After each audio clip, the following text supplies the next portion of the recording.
Emma, who had just shaken off her initial shock, took a deep breath. The uncertainty and fear inside her had given way to curiosity. She fixed her eyes on the figure sitting on the throne. Who is this person? Why were they waiting here? She hesitated for a moment, then gathered her courage and took a step forward. "Hello," she said, her voice cautious but determined. The air inside the tent grew heavy for a moment. Everyone was silent. And then the person on the throne smiled slightly. The slight smile in response to Emma's greeting eased some of the tension in the air. However, Liam, seemingly unwilling to wait any longer, stepped forward hastily. "Do you know who we are?" he asked impatiently. "And how did we get here? What happened to the blue creatures? They were here just a moment ago, but they suddenly disappeared." The faces of the people inside the tent remained calm. The figure on the throne looked at Liam carefully before finally speaking. The figure on the throne remained composed despite Liam's impatience, inclining their heads slightly before speaking in a warm tone. "I am Kronda," they said, smiling. "The guardian of these lands. Seeing you here is an interesting yet pleasant surprise." Their eyes gleamed with friendliness. Their voice carried a tone of reassurance. They must have sensed Emma and her team's unease because they continued in a soothing manner. "We do not wish to frighten you. You are safe here. But I suppose, just like us, you are also curious about what is happening."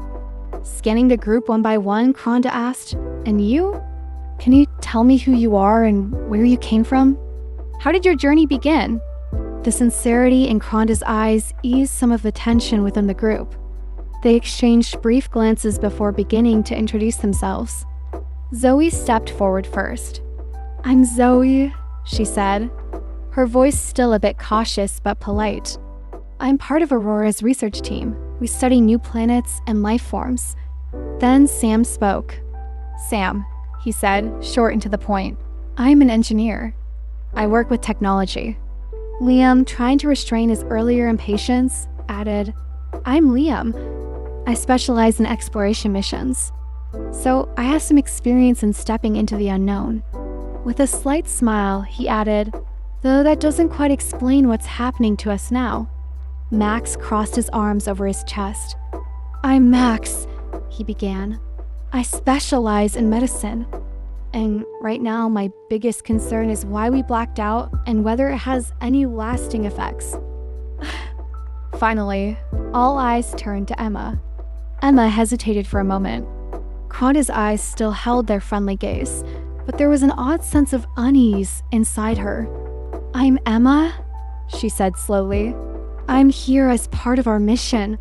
Her sentences were shorter than the others, because in her mind a different thought was swirling.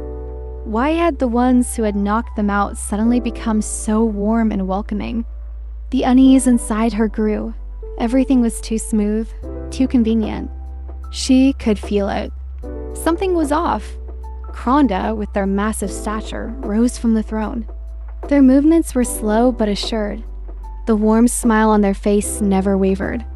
It was as if they had sensed Emma's unease as they slowly advanced towards her. Emma instinctively held her breath.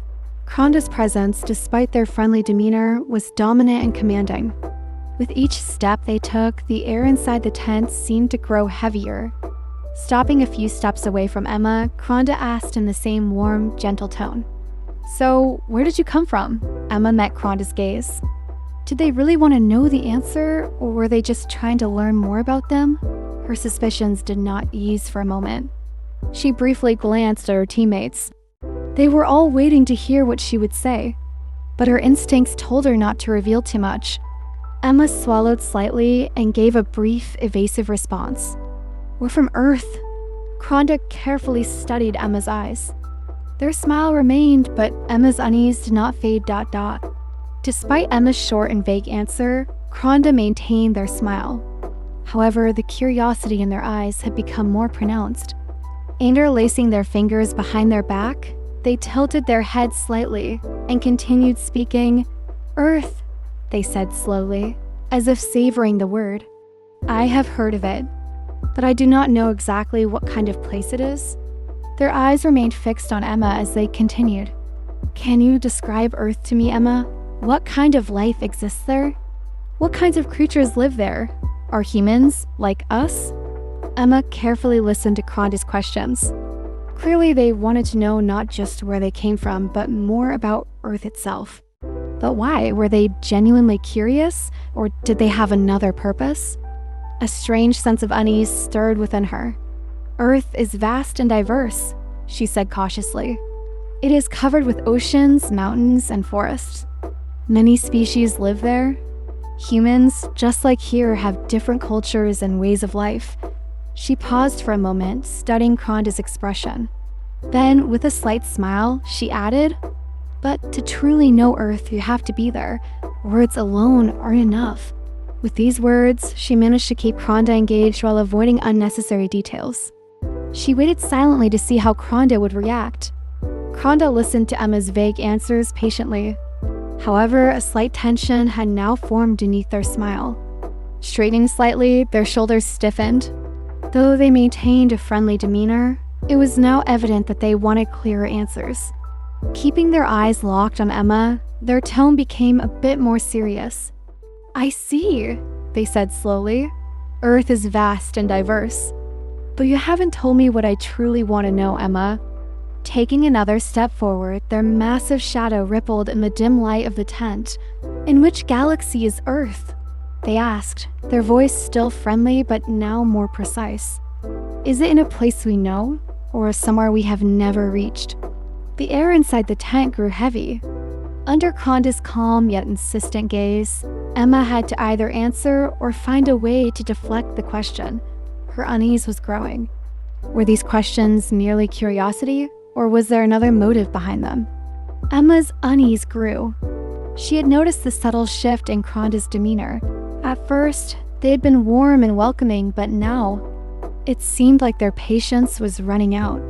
Were they truly just curious, or was there another reason for their questions? She remained silent for a few seconds. As a storm raged inside her, she tried to keep a natural expression on her face. How should I answer this question? If she told the truth, she had no idea how Cronda would use that information. But if she lied, would Cronda notice? A voice inside her whispered, "Be careful." Cronda's eyes were still locked onto her, waiting. Emma took a deep breath and prepared to respond. Just as she was about to speak, that terrifying sound returned. A deafening hum pierced her ears, burrowing into her mind. For a moment, everything froze. Then, in a painful reflex, everyone clutched their heads. Emma struggled to stay on her feet. "No, not again,"